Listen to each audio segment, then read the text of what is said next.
Whether you want easy secondary motion for your animation, or perhaps a complicated motion that's suitable to be computer generated, this video is going to teach you how to do it. The method discussed in this video requires knowledge of Python scripting. If you don't know anything about Python scripting, consider checking out my Python scripting tutorial for complete beginners. With all that said, let's go over the script together. The first 3 lines just import a bunch of stuff that we need. The first line is needed to have access to our objects. The second line is needed to have access to the vector data type. And the third line is needed to have access to sine, cosine, as well as pi. The next section defines a bunch of utility functions. The first function constrain constrains the value x to be in the range a to b. The function remap linearly interpolates the value x from the range a to b to the range c to d. If you've ever used the map range node, this is the exact same thing. The sine function simply returns the sign of the argument. The rest of the utility functions are what are called easing functions. Easing functions are commonly used to adjust the profile of a mapping. For example, the timing of an animation. Easing functions accept a value between 0 and 1 and return a value between 0 and 1. In the case of animations, 0 typically means that the animation has just started, and 1 typically means that the animation has just finished. Perhaps the most basic easing functions are the ease in and ease out functions. Ease in simply means that we're spending more time at the start of the animation, and ease out means the opposite, so we're spending more time at the end of the animation. You can adjust the severity of the ease by adjusting the parameter p. Perhaps the most common easing function in shader programming is the smooth step function. It just has a nice smooth profile with a little bit of ease in and a little bit of ease out. The last 2 examples I have here are the elastic ease functions. These functions are similar to ease in and ease out, but they have this added bounce effect to them. There are many more ease functions besides the ones that I've listed. If you need something very specific, you can even make your own ease function. If you're curious, I'll put a link in the description to a site that has a bunch of ease functions. Finally, we're ready to talk about the actual setup. So the basic idea of this setup is that we're creating a callback function. And every time a frame finishes processing, this callback function is going to get called. The Blender Python API provides this functionality with something called handlers. In this case, we're using the frame changed post handler, which is evaluated after a frame has finished processing. To add a callback function to this handler, simply use the append method on the following list. You can have as many callback functions as you want. Keep in mind that the function signature for the callback function must be a single argument, which is going to be the scene. Let me show you my callback function. So this function I have here called capture is actually a callback function generator. You'll notice that inside this function we're defining some parameters, and then we're actually defining a function, and then we're passing out that function as an output. This type of design is called a closure. It's very useful for capturing a state for a function to run in. So in this case, these parameters are the captured state.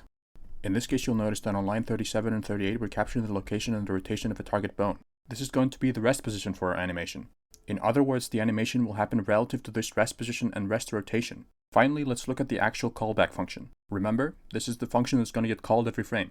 On line 44, we declare that the rest rotation and the rest location are non-local variables. This statement is needed because in line 49 and 50, we want to modify these variables. Keep in mind that the arguments of the capture function are all non-local variables, at least when we're accessing them from the animation handler function. All you need to know for this example is 2 things.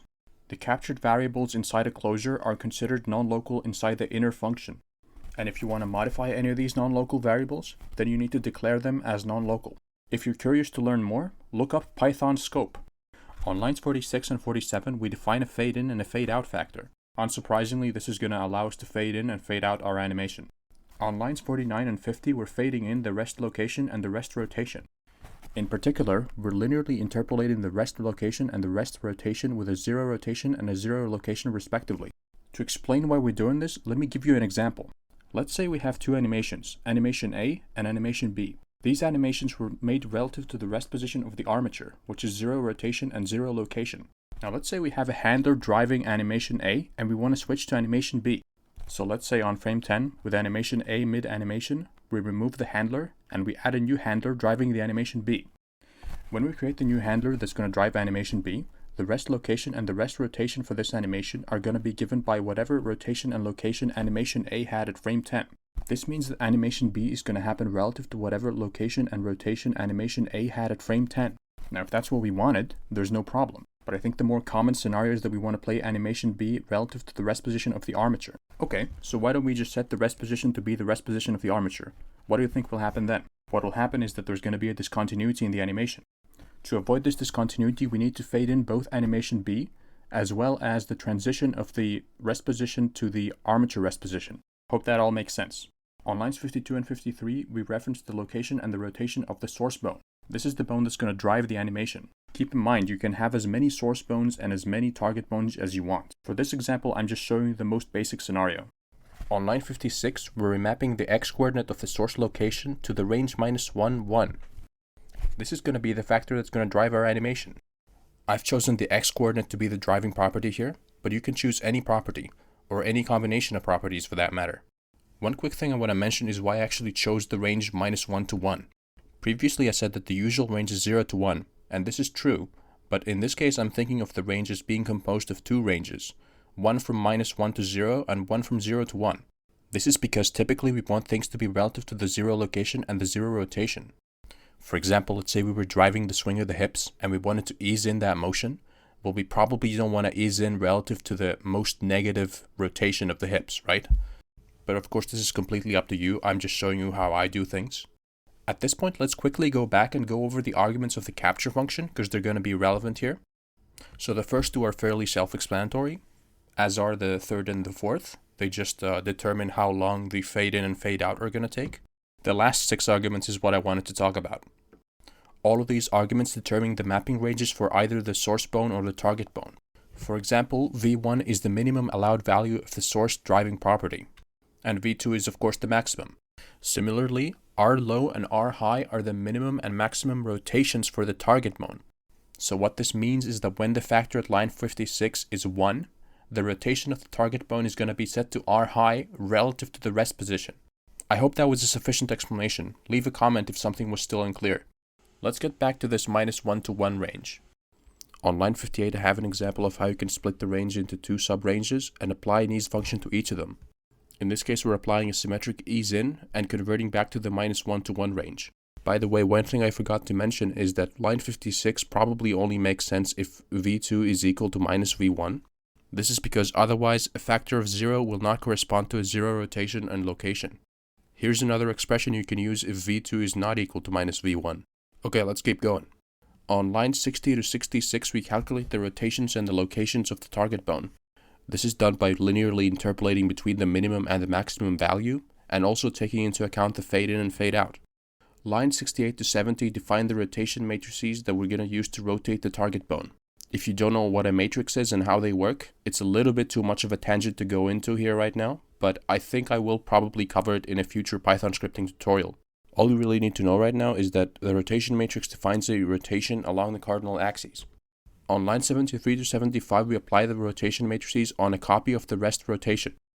On line 76 we set the rotation of the target bone to be the rotation we just calculated, and on line 78 we set the location to be the rest location plus whatever location we got from our mapping. This is the end of the animation handler function. It's really not that complicated, but there's a lot of bits and bobs regarding how it's actually built, so it might seem a little bit complicated at first, or if you're inexperienced with Python scripting. I'm sure that once you start using the function, you'll see that it's very, very simple. I have one more function I want to show you before I get to practical examples, and that is the animation handler. So what this function does is that it changes the active handlers to another set of handlers when the animation reaches a predetermined frame. Really, it's as simple as can be. It's just an if and else statement. For example, on frame 2, we clear the buffer that holds the handlers for the frame change post handler type, and then we append our new handlers. So in my opinion, it makes the most sense to append this handler to the frame change pre-handler list. This list contains handlers that are evaluated on frame change before a frame has been processed. But yeah, that pretty much concludes the explanation of this setup. Now you should know the basics of how to make it work. Next, I actually want to show you how to use this in practice. So it's super simple, literally one line of code in this example. So all you have to do is call the capture function with the appropriate arguments, and then append that result to the frame change post list. Here I've made a simple example where the source bone is the torso and the target bone is the hips, and when the torso lowers, the hips swing in the Y direction. Notice also the symmetric ease in on the hips. Next, I want to show you a usage of the animation handler. All you have to do is pick the frames where you want the animation handlers to change, define those animation handlers inside the animation handler function, and then append the animation handler function inside the frame change pre-list. Don't forget to set the fade in appropriately. From here on out, it's all about layering a lot of these handlers and playing with the timings. Your imagination is literally the limit as to what you can do with this method. I literally cannot stress enough that you can set up any rule to drive your animation. You can add noise to your animation, you can add delays to your animation, you can do literally anything you want. This is probably one of the most annoying things about this method as well, which is to say you're probably going to have to copy your capture function over and over each time you want to make a new animation to change the properties of the handler. So for example, what is the driving property, what is the ease, what is the relationship between the driving factor and the output of the animation. I don't know if there's really a way around this, but at the same time I also don't think that it's such a huge problem. No matter what, animating is going to take some effort from you, right? Like, this is the effort part in this method. If you have any ideas to improve the method, by all means leave a comment. Before I end the video, let's take a quick look at the snake I showed at the beginning. This snake animation was meant to be an example of a completely procedural animation, so there is no dependence on a bone or something like that. There's only a dependence on time. I guess it might also be an interesting example because there's 20 target bones in this handler. So yeah, I just wanted to point out that this pretty much works the exact same way. In this case, we're just rotating each bone along the z-axis. In particular, each bone has an angle offset to the previous bone of pi/8. And there is also a time dependence so that the bones appear to be animated. Finally, there's also a last correction at the end so that the snake is actually centered. And that's pretty much it. I hope this video helped you. In the future, if I find a better method to do this or some workflow improvements or anything like that, I'm going to make another video on this subject. Hello, Future Angel here. As I was editing the video, I realized there was one more thing I neglected to mention. One thing I found out in my dance video is that this method is not very reliable when it comes to rendering. I couldn't find much information on this, but apparently some of the API features of the Blender Python API are not supported during render mode. I actually have some leftover footage that I can show you to demonstrate what kind of result I was getting. Now strangely, I did not observe this choppy behavior in every render that I did. Sometimes the render worked just fine. But in any case, if you're having trouble rendering, I wanted to tell you how to fix it. So just use this omega simple script that literally just renders from a Python script. Now this is not a true solution of course, but it's a workaround that will at least let you render when you otherwise couldn't. By the way, I didn't write this particular script, I just copied it from Stack Exchange. But anyway, now that's all I got for this video. And with that, I'll see you next time.